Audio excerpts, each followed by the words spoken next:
Good morning, good afternoon, good evening, good night. It's the Ron Van Dam Show. Hold on tight, things can get a bit weird, if you like that sort of thing. Hey, welcome to the program. How are you? Good to be with you. How are you? Good to be with you. It is the, whatever it is, the Ron Van Dam Show, I think is what they call it. Guess which one I am. Oh, God. Welcome. Good to see you once again. If you're not familiar with the show, then I have nothing to say to you, basically.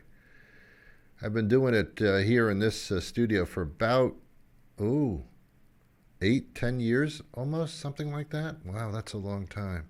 On and off, sometimes on. This is a version of what I do every single weekday, do a brand new show called The Ron Van Dam Show. I've been on the air for 30 years on broadcast radio starting back in 1990. Did the morning show program, 3-4 hour program every weekday morning on 3 different radio stations in the New England area, the greater New England area. Then I went into podcasting in 2014, I believe it was, because someone told me that was the big up-and-coming thing, and I said, that's absurd. And then it turned out to be true. So now the show is on something like 20 different platforms all over the place, and we do syndicated radio as well, and that's a story. So once a week I come here to this studio, and I do it on the television screen so that you can see me doing absolutely nothing.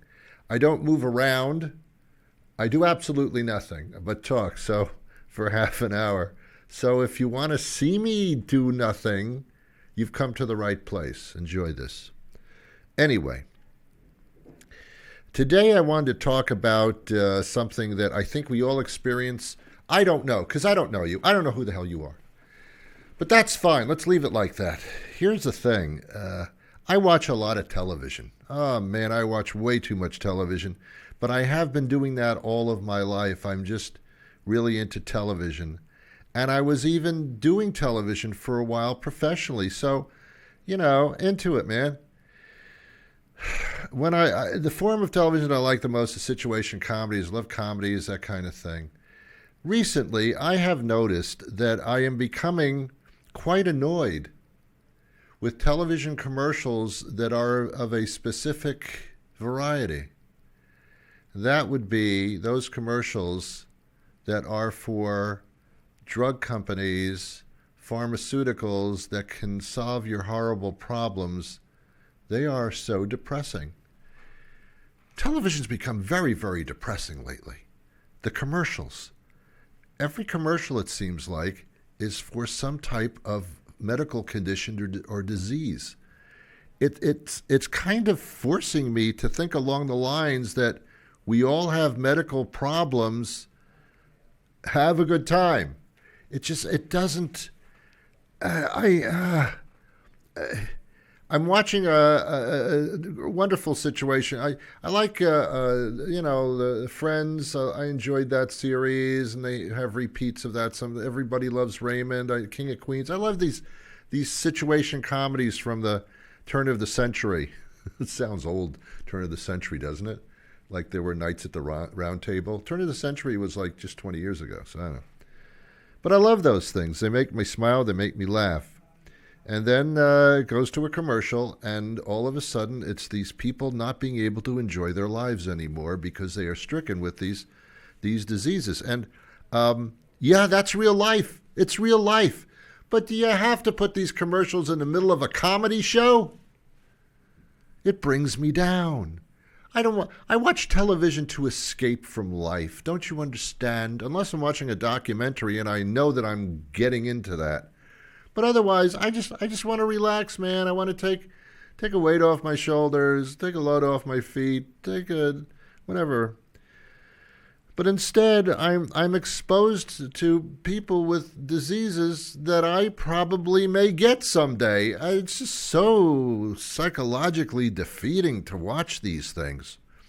True, they are for drugs that can help you through these horrible physical conditions that one may contract. But at the same time, it's pretty much telling me, you're all going to get something, and here's some drugs for whatever you're going to get. It's, oh, come on. And then they list the, they list the side effects. They have to do that by law when they're pumping a drug to you. They have to tell you what the side effects may be. You have to be informed in the commercial. So they get a person who can talk really fast, and they run through all the side effects for this particular drug. And inevitably, one of the side effects is death. Okay. I understand if your condition is possibly fatal or life-threatening, you might go for the chance that it'll kill you, but that's what I thought you were trying to avoid in the first place. It's just, Lord, it's just so depressing and so horrible. I mean, every medication can cause something horrible that is even worse than what you had to begin with. I don't know. And then you're supposed to tell your doctor about it. That's the purpose of this. They tell you about all these drugs for various medical conditions, and you're supposed to go to your doctor and say, I want this drug. I saw it on television. Excuse me? You've got a medical condition and you saw something on television about it, so now you want this? Yes, doctor, I'd like a prescription for Skyrizi. All right. No. We have our own things that we prescribe for various medical conditions. They're not based on you watching a television commercial. I don't think many doctors would say, oh, I never heard of that. Okay, I'll write it out now. They don't do that. So I don't understand the point to this. And I see the same problems, the same commercials all the time. These are serious conditions, especially if you have the conditions and you're suffering with them. They're serious and you do seek out help. But I tell you, if I had a serious medical condition, I wouldn't sit there watching television to see if they have an answer. I'd be going to my doctor and pursuing the medical route rather than the sitting in front of the television hoping the resolve comes up during a commercial. I mean, Dupixent. Did you ever hear of that? I don't know what that is. That's for eczema, asthma.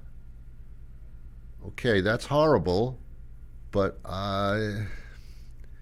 Skyrizi. Sounds like a James Bond movie, doesn't it? Or, I don't know. Skyrizi apparently is for Crohn's disease. Okay, all right. But I was watching a comedy show. These commercials just inform me about all the horrible possible things that can happen to me. Okay, let's take a moment to go into that reality for 60 seconds. Lyrica. I sounds like a CD for a Broadway show.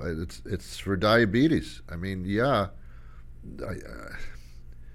I don't think my resolve to live with diabetes is going to come from a TV spot. Eliquis is for thrombosis. Humira, yeah. I'm just telling you, it's just they are all coming up in the middle of comedy shows or when I'm enjoying myself, trying to get out of this reality that is so threatening. What are you doing? Why are you doing this? There are only 2 countries on this planet that allow for these drug commercial things. It's Australia and the United States. Other countries, you can't do this. That's something that should be between you and your doctor. And believe me, if you're diagnosed with a condition, you're going to go to your doctor. You're not going to sit there and go, oh, whatever, maybe there'll be a commercial about it. Other than that, I guess I'm screwed. No, it doesn't work like that. I read a letter online, which makes it true, from this lady who was suffering from breast cancer, and she was in remission. and horrible. It's just a horrible situation.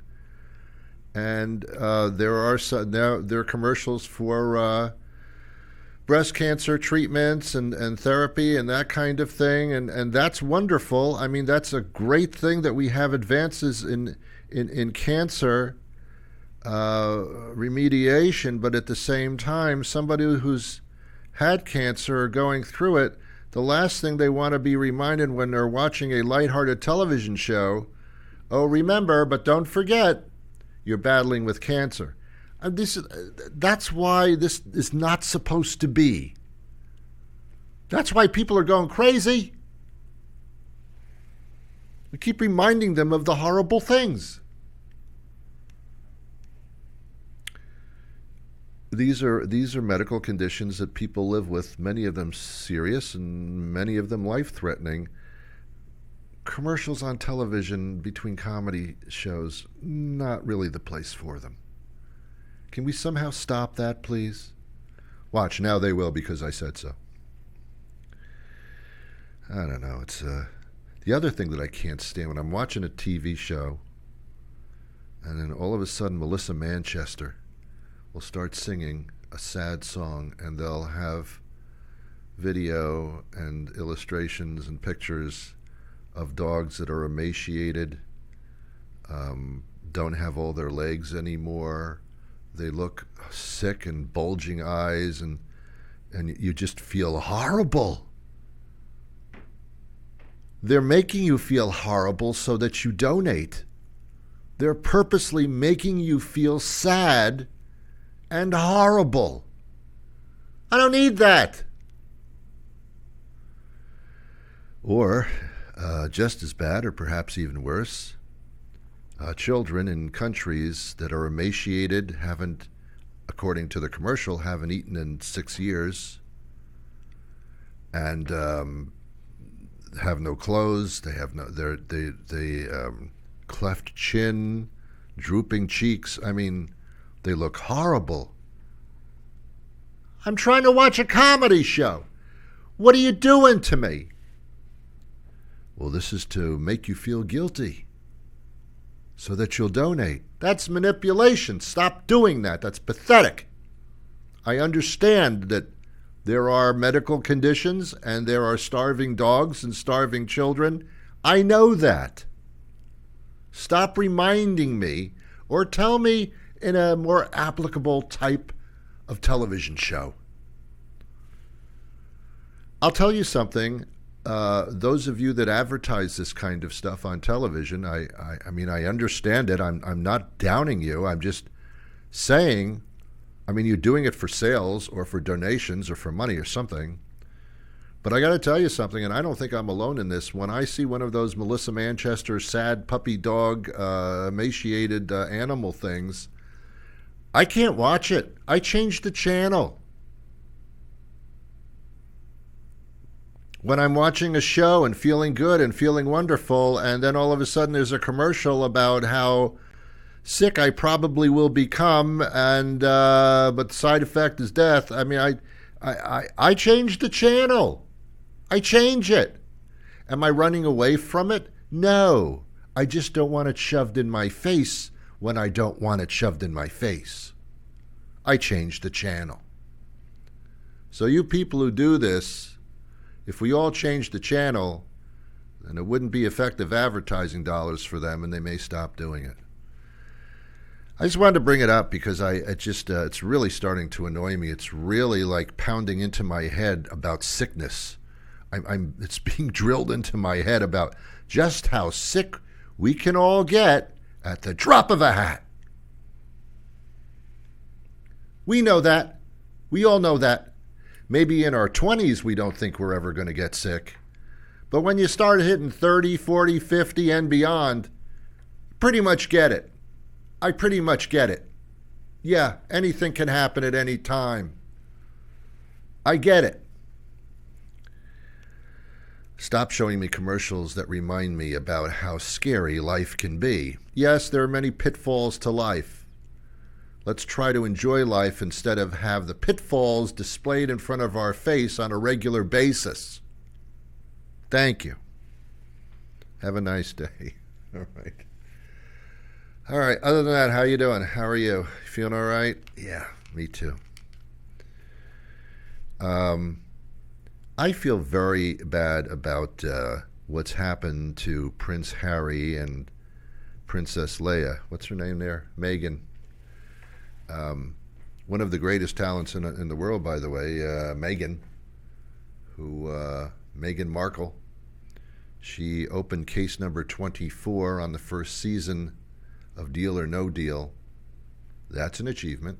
I get it. She did a couple of Lifetime movies. I'm not holding that against her, although technically I could. She's still a nice person, I suppose. I don't know her personally. This Prince Harry guy seems like a nice guy. Well, he's written a book, or we call it a memoir. When it's about yourself and how miserable you are, it's called a memoir. And it's called Spare. Good title for the book, because Prince Harry is nothing but a spare to his brother William, who will someday become king. Harry's the spare tire on a bumpy road. I get it. I don't think Harry's really upset about that. I don't know why you call it spare. He's more upset about the way that the royal family treated him and his wife, Meghan Markle. Meghan and Harry have enough money and enough prowess and enough of a fan base where they could start any company they wanted or start a TV production company. Whatever you want to do, guys, you'll be extremely successful at it. Why they don't just pursue that and shut the hell up, I don't know. It's because Harry's got a chip on his shoulder about how dysfunctional and racist the royal family really is. Oh, really? What a revelation. I know it's dysfunctional, Harry. It's a bloodline that's a little bit odd and pathetic, but yet it does exist. It's called royalty. It's been going on in England since I was born. Since the time of Jesus, probably. I really don't know. I don't know. Yeah, the monarchy is a ridiculous thing. I get it, Harry. What's your problem? What are you trying to say? You broke away from them. Harry went through drugs and alcohol. I didn't, but I know a lot of people are raising their hand, and they weren't even connected to the royal family. So, okay, yeah, people do that. He was horribly treated. His mother died in a horrific auto crash when Harry was a young child. Very traumatic. Very traumatic. I get that. But we don't all write books about it if that's the case. Harry and Meghan are really on the top of the world if they want to be, but instead they've chosen to be the king and queen of the misery tour. That's what they're doing. They have done 4 or 5 major interviews. It started with Oprah a year or so ago. Now it's Michael Strahan with ABC. It's Anderson Cooper on CNN. And there have been many others as well. All so Harry can sell his memoir book. Obviously. I mean, you write a book, you want to sell it, I get it. But at the same time, Harry, it's starting to come off as a misery tour. We understand now. When do you stop? What are you trying to do? Why don't you pursue your own life and leave me alone? I don't understand. Some people are really into it. They find it fascinating. I did for an interview or two. Now I think I can lip sync your answers, Harry. I can lip sync the interviews. So, I mean, I've probably seen too much of them. You're going to start your own Harry and Meghan variety misery hour. I'm not putting it down. They went through a lot. She was suicidal. He turned to drugs and alcohol. He's not talking to his brother. He's not talking to his father. They're not talking to him. It's very dysfunctional. I get it. I feel so bad. Yeah. And where do we go from that? I'm a little sick of that. I wanted to talk about. There's a movie theater not far from where I live, and it's got those reclining chairs. The chairs are nicer than any chair you have in your house. With a touch of the button, your legs go up, your seat goes back. It's like some type of airline or something. Big wide seats, plenty of leg room. These are like nice chairs. Doesn't matter what the movie is, you're going to fall asleep anyway. But something happened to me. It was a while ago. I'm recalling this from the past. I went to, I don't remember what movie it was, and I went by myself. You know, you might as well go to the movies by yourself, really, because you can't talk during the movie. You can't dine together. You know, I guess you can, but it's stupid. So it's a solitary type of thing. You know, it's just you and the screen and the chair. So I'm sitting there, and I recline, and the movie is, they're doing the coming attractions. Again, they call them trailers. Trailers, that's something that trails something, yet they shown at the beginning. I don't quite get that. Coming attractions, I call them, the coming attractions, previews. And I'm sitting there watching those things, and the movie's about to start, the actual movie. And I kick the chair back, and I'm in a prone position. I am lying down, basically. I'm on a futon. I mean, that chair is no longer a chair. It has turned into a single occupant bed because it is so stretched out. And I'm quite comfortable. Well, these days you reserve your seats at all the movies at this particular movie theater. And I was sitting in my seat, and all of a sudden this very attractive young lady starts walking toward me. And she looks at her movie ticket, and she looks at the seat, and she looks at me, and she sits down right next to me in the seat that I guess was assigned to her that she chose. I don't know. And she sits in the seat, and she's a very, very lovely young lady. Now, the only light that is doing anything in that movie theater is the light coming off of the screen. So I wouldn't say it's romantic, but it's certainly not a bright, illuminating, ridiculous light. It's a soft, kind of interesting light that shines upon her face and her voluptuous breasts. Wait a minute, what are we doing here?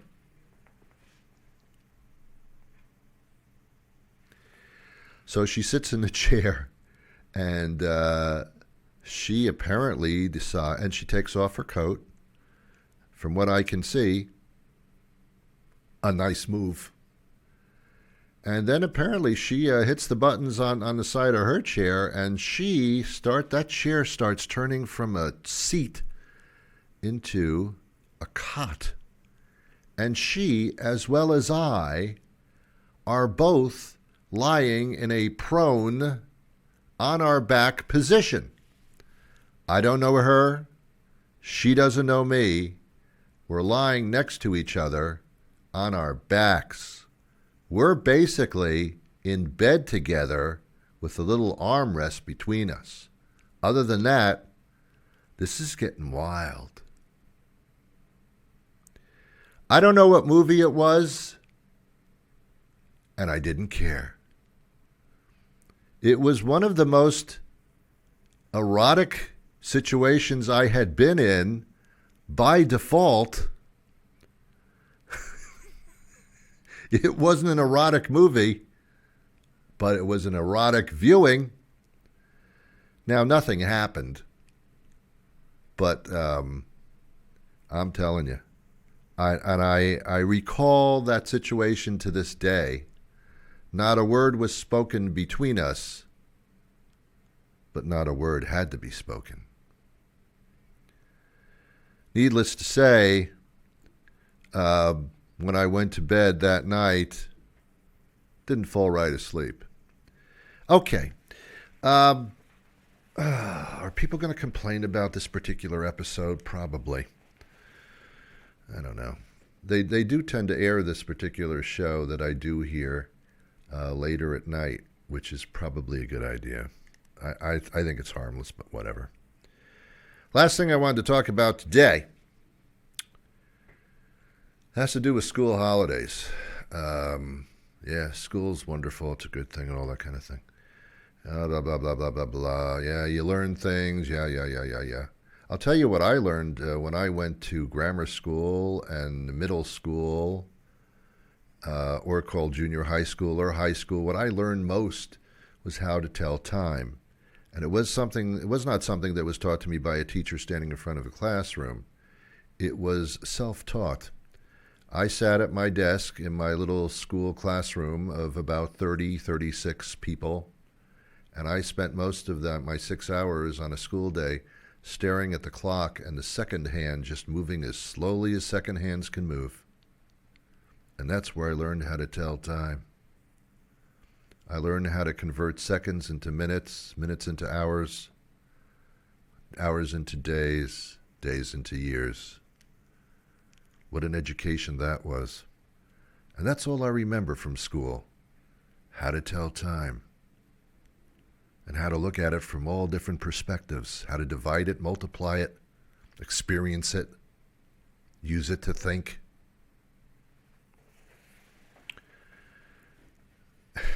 There are too many school holidays. When I went to school, back when we all were cave people, when I went to school, we didn't have many holidays. We had Christmas and New Year's. They fell on different days, so we got those days off. And then we got a couple of days before Christmas, a couple of days after, a couple of days before New Year's, a couple of days after. We got off Easter. The rest of the holidays were in the summer. I think we got off Washington's birthday, which they since have called President's Day, which groups all the presidents together, and most of the presidents don't deserve a holiday. Washington, yeah, I guess. Didn't know him real well, but apparently first job is always the toughest. That was on a Monday, and that was about it. Easter was on a Sunday all the time, so no holiday there. That was it. That was it, man. Now, there's like tons of holidays, including entire weeks. There's spring break. There's winter recess. I got a headache week. It's just, there's like, I mean, seriously, kids in grade school are going to Fort Lauderdale for the winter. There's just too many holidays. Recently, there was New Year's Day on a Sunday. Give the kids Monday off, too. What the hell? What? New Year's Day fell on a Sunday. What are you giving Monday off for? Well, we observe it on Monday. You didn't observe it on Sunday. It was there. You didn't observe it? I observed it. It was Sunday. I make that observation. What's Monday? Monday had nothing to do with anything. New Year's isn't even a holiday. I'm not honoring anybody. This is crazy. Martin Luther King Day. Great man. Day off from school? Yeah, I guess. That happens only 2 weeks after you had New Year's observance day off. A couple of weeks later, President's Day. What the hell's going on? When are you in school? Then I forgot the early dismissal days and the professional days. You kids aren't professional. The teachers are. They got to go to school. You, not so much. Ladies and gentlemen, things have gotten out of hand. It's got to stop. No more of these disease commercials, please. Not there. Let's get kids going to school like they're supposed to, like they did in the days of yore and mine. Let's tell Harry and Meghan to just cut that stuff already and go on with your lives and stop bothering us. And let's all take a day off and go to the movies and put our seats back. That's it, man. I'm out of time. I'll be back again next time with more. I don't know how to... Goodbye. Take care. I wish you peace.